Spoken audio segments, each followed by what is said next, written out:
खुलुमबाय गोजोन फुंबिलिनि गासैबो बड'लेण्ड बुब्लिनि अनसायगिरिफोरखौ बरायग्रोबाय। दिनै 5 मार्च बुधबारनि फानजामुथिखौ फरायथिनो लादों आं भाग्यश्री बसुमतारिया।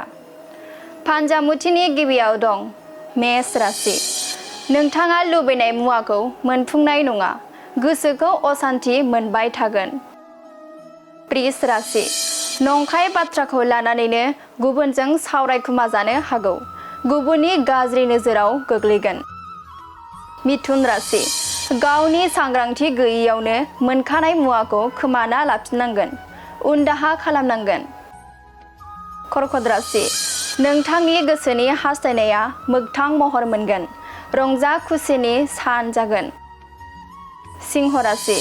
नखराव धोन दौलत जोबस्रांलांगोन, गोबां दुखु जारलायाव गोग्लैनांनो हागौ। कन्या राशि। मावनो लानाय खामानियाव गुलुं गुजुं सोमजिगोन, साना जेथो गोनां जागोन। तुला राशि। गोजान लामा दावबायैयानो गाहाम जागोन, नोंथाङा लामा हान्थिनायाव सौग्दावबायनो हागौ। वृश्चिक राशि। बिसि फिसायनि गेजेराव अनलायनाया बारा जागोन, नखर संसाराव गोजोन फैगोन। धनु राशि। सुथुर जालायना थानाया जोबस्रांगोन, सानैनि गेजेराव गोरोबलायना मिनि खुसि थानो हागोन। मकर राशि। गोरोन्थि बुजिलायनायावनो गावनि आंगोजों नागारलायनो हागौ, दुखु दाहाजोंनो साना बारलांगोन। कुम्भ राशि। हरखाब खैफोदाव गोग्लैनायनिफ्राय रैखा मोनगोन, गोदान मिजिं लाना आगान सुरलांगोन।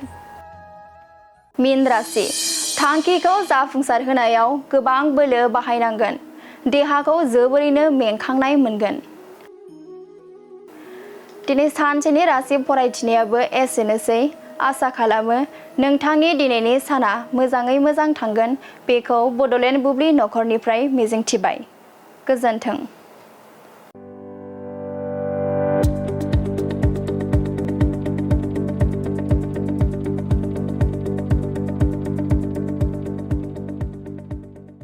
गोजोनथाव खौरां! माय सथा स्कुल एबा आंनि फिसा फरायसालिया लानानै फैदों मोनसे गोजोनथाव खौरां।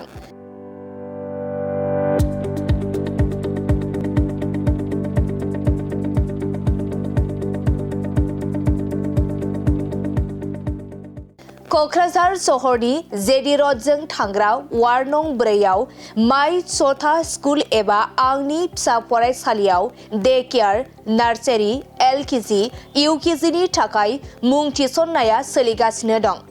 बे माय सथा स्कुल एबा आंनि फिसा फरायसालियाव फरायसा फरायसुलिफोरनि थाखाय गोबां सुबिदाफोरबो दं।